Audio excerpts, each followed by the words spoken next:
In the heart of a vast untamed land lay the village of Akara, nestled deep within the dense forests of West Africa. Akara was a place of peace and prosperity, where the villagers lived in harmony with nature and one another. At the center of this serene community was Kwame, the most powerful healer the village had ever known. Kwame was a man of great wisdom and magic, respected and feared in equal measure. His knowledge of herbs, spells, and the spiritual world was unmatched.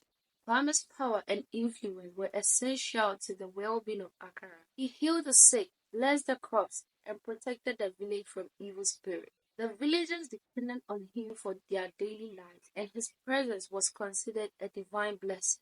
However, Kwame's influence began to breed jealousy and fear among the village elders.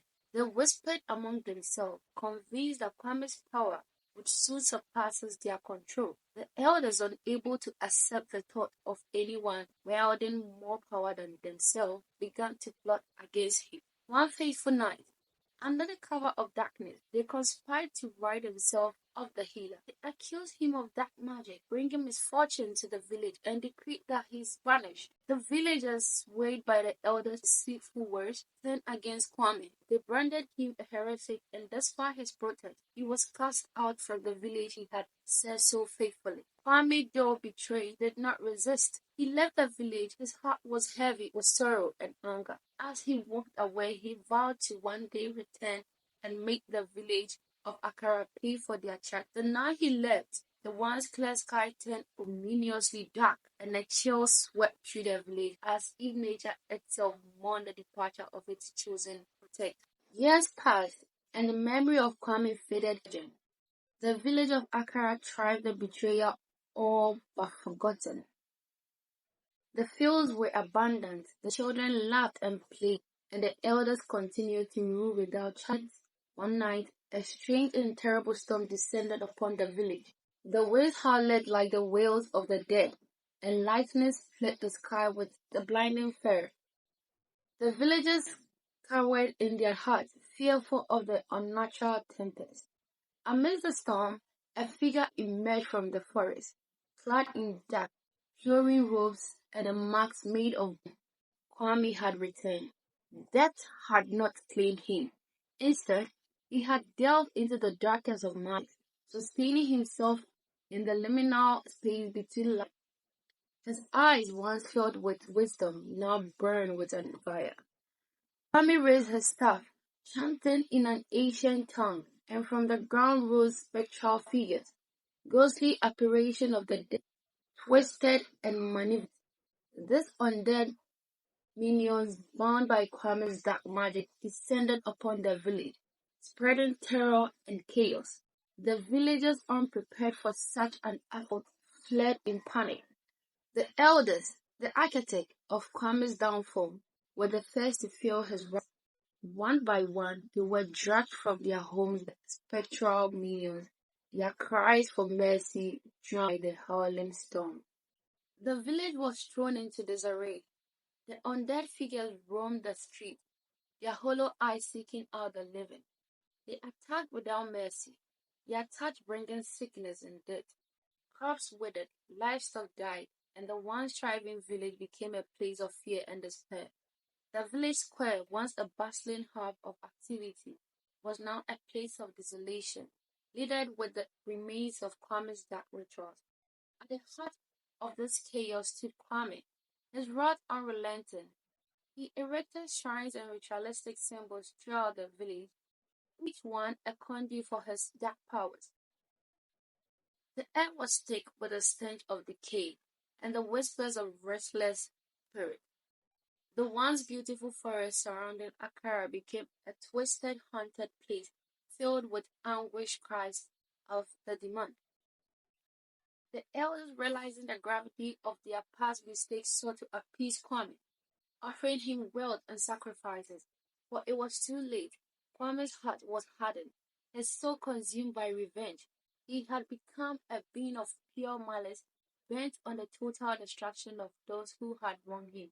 Each night, the villagers would hear him hunting chant, growing ever stronger as he drew more power from the suffering around him. In this time of darkness, a young villager named Amina stepped forward. Amina was brave and kind-hearted, with a deep sense of justice. She could not stand by and watch a home be destroyed. Amina sought out the village remaining elders, pleading with them to help her find a way to stop Kwame.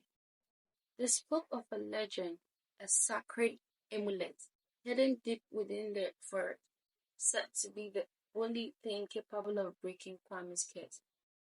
Amina, determined to save her village, embarked on a perilous journey. She ventured deep into the haunted forest, guided by the faint memories of old stories and the whispers of the spirit. Along the way, she faced numerous trials. The final confrontation took place at the village square, now a place of darkness and fear. Mohammed stood amidst his shrines, surrounded by his spectral minions. The sky above was filled with swirling storm clouds, and the air crackled with dark energy.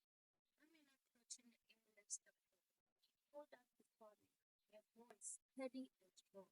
Kwame, your anger has consumed me, but this village does not deserve your wrath. I hold the sacred amulet, the key to ending your curse. I ask you to see reason and end this matter. Thomas' eyes narrowed, his voice a low growl. You speak of reason to one who has been wrong beyond measure? You cannot understand the pain of betrayal. Amina held the amulet high. It's like growing brighter. I understand your pain, but revenge will not kill your will. Let the spirit be at peace, and let us rebuild what was lost. Kwame hesitated, the fire in his eyes flickered. For a moment, the man he once was shone through the darkness. But the anger and magic that sustained him were too strong. With a row, he unleashed his full potential, directing his minions to attack. Amina, undeterred, focused on the amulet. She whispered a prayer, and the amulet light passed on, enveloping her and the village. The spectral figures repelled, their forms dissolving into the light. Kwame screamed, the darkness around him shuddering. The village square became a battleground of light and dark. Kwame's minions, relentless and numerous, surged forward, trying to snuff out the amulet's light. Amina stood her ground, the amulet's glow forming a protective barrier around her. She felt the weight of the ancestor spirits guiding her, their strength merging with her own. Kwame, realizing that brute force alone would not suffice, began to chant in an ancient Guidaral language. The ground trembled, and from the earth erupted twisted, gnarled roots, snaking their way towards Amina. The villagers watched in horror, but Amina remained focused. She held the amulet close to her heart, its light intensifying, burning away the encroaching darkness. With each step Amina took towards Kwame, the light grew brighter, dispelling the shadows. Kwame's spectral minions flooded, their forms dissolving into webs of smoke.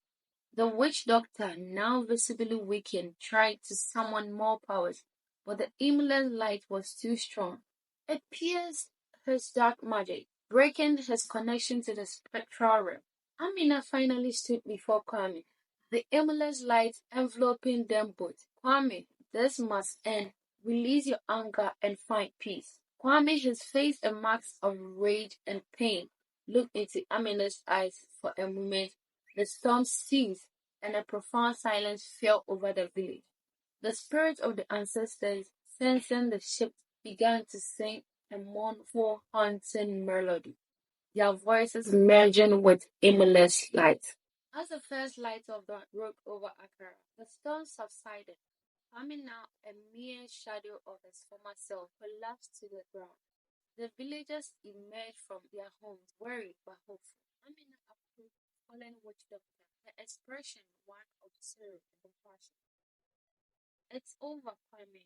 Rest now, he said softly. With a final shuddering breath, Kwame's spirit was relieved. The curse lifted. The darkness that had gripped Akara dissipated, replaced by a warm golden light. The once haunted forest began to breathe anew. The spirit of the ancestors finally appeared. The village of Akara began to heal. Memories of terror slowly replaced by the promise of a new beginning.